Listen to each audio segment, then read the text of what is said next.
My name is Lewis Bennett, and I grew up in Langley, British Columbia, home of the Fort Langley National Historic Site, the world-renowned Langley Ukulele Ensemble, and the dependably depressing Greater Vancouver Zoo, where even the painted animals are sad. All in all, I had a pretty idyllic childhood. Hello, my name is Lewis Bennett. Or at least I thought so, until recently when my mother brought up an incident, something I must have spent years trying to suppress. It all started on October 28th, 1994, on the soccer field at North Otter Elementary School. I was in 5th grade and got into the only fight of my entire life, against a 7th grader, Chris Schroeder. After the altercation, I was sent to the principal's office. The principal gave me a rundown of what, the fight as it had occurred, and he said that you would end up, if you didn't change your ways, you would end up a member of an Asian gang. A what? Well, he said that you would end up in an Asian gang. This disturbed me greatly. I really haven't changed much since grade 5. I still eat Oreos. I still have all my pogs. I'm pretty much the same person who walked into that principal's office. Maybe his prediction was right. Maybe I am in an Asian gang. Shauna, Jack, are we in a gang? Like, do we hang out? Like, are we in a Asian gang? Pretty sure we're not. Well, what do you do? I'm a nurse, and Jack here. I'm a plastic During the salesman. day, that's what you do. But at nighttime? We're just like everyone else, you know? Gangsters? No. Definitely not. Maybe I'm in an Asian gang with my non-Asian friends.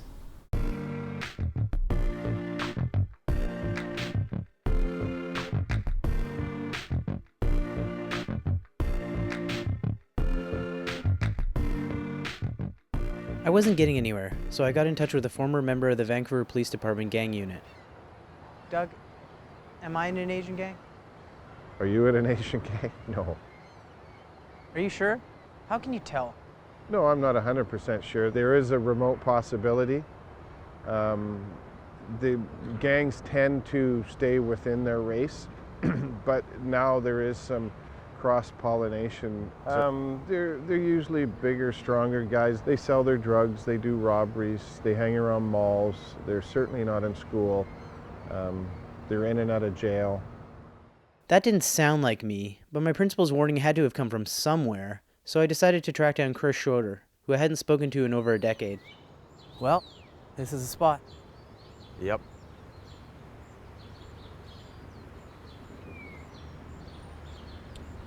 Do you remember what happened? I faintly remember what happened. I think you wanted the net, or I wanted the net or something. Like, are you still harboring resentment from the fight? Yeah, no, not really Still pissed worked up about about it. it? Yeah, no. No? No. It should be okay.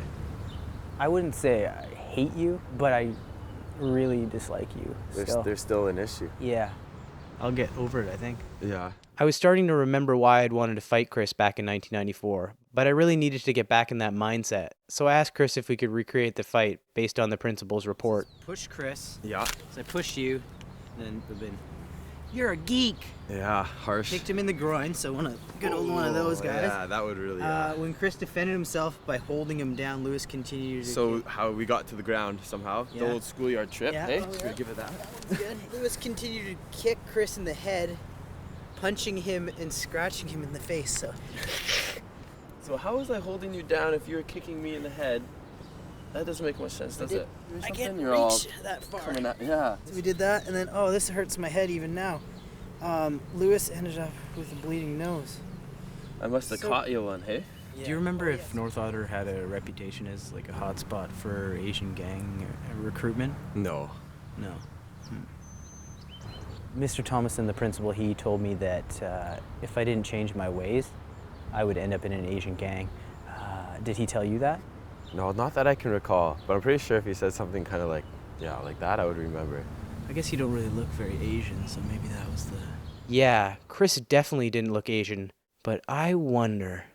Mom, I don't really know how to ask you this. Do you remember if maybe 28 years ago you got wasted and nailed an Asian gangster? No.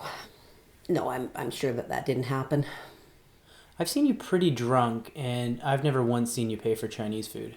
I have paid for Chinese food. With sex? Nope. Then why would Mr. Thomason have specified that I was going to join an Asian gang? I don't really know. Maybe Asian gangs were in the news at the time. But then again, biker gangs were too. Maybe we just don't look like motorcycle folk. In '94, the Asian gangs were probably the most active of the gangs in the Lower Mainland. They were basically emulating and being run by the Tongs, the gang leaders in China and Thailand and Japan, the Yakuza gangs. And their kids were immigrating over here and then getting involved and carrying on this old traditional triad gang thing and getting involved in the drug trade. I mean, 90% of the heroin that comes into Vancouver is from the Golden Triangle. Do you think that maybe my principal got the Asian part wrong and I'm actually in a different type of gang? Yeah, I would think you don't fit the criteria of the gangsters that I know. So what you're saying is that this boy, who had just gotten the first fight of his life, is probably not a prime candidate to join a gang? Yeah, I would say no to that kid being involved in a gang, but you would be extremely surprised at how young kids that get involved in it can be. When did you get involved in gang activity? I started getting involved with guys that were doing that kind of stuff, just strictly because they were pretty much all I had. You know, I had a mom who didn't exactly think she wanted to be a mother, and it's probably about 8 or 9 years old. What made you want to get out of that lifestyle? I had a couple friends die from this lifestyle. They were all murdered, and I also had a family member that was murdered through this lifestyle, and that definitely opened your eyes, or opened my eyes, as anyone would, right? Jesus, I feel bad now. Here I am making a smarmy documentary about how ridiculous it was to suggest that I was going to join a gang at 10 years old. But joining a gang was a very real possibility for Jonathan, and he had only grown up 45 minutes down the road. Can you tell me a bit about the outreach work that you're doing? Keeping kids off the street as best as possible. That's pretty much how you could sum it up, by any means necessary. So if I have to go out there and drag them in, I will go out there and drag them in. But seeing a kid, rolling around with a group of other guys, dealing drugs, is not game for me. So I take it in my own hands to do something if other people won't. That's really great, man. Do you think that I could have a hug? Yes, you can have a hug, buddy. Thanks, buddy. There you go. Well, Chris, it turns out that I'm not a gangster, Asian or otherwise. Well, that's good to hear. But I did learn that there are some kids in BC that are getting involved in gang activity at a very young age. Yeah, that's pretty messed up. Sorry for kicking you in the balls 17 years ago and for calling you a geek. I shouldn't have punched you in the face or give you a bloody nose either. I guess we're pretty lucky to have grown up here and to have had the childhood that we did. Yeah, we are. Do you want to go to the zoo? Do they have any animals left? I think they have a few. Maybe we can watch one of them die.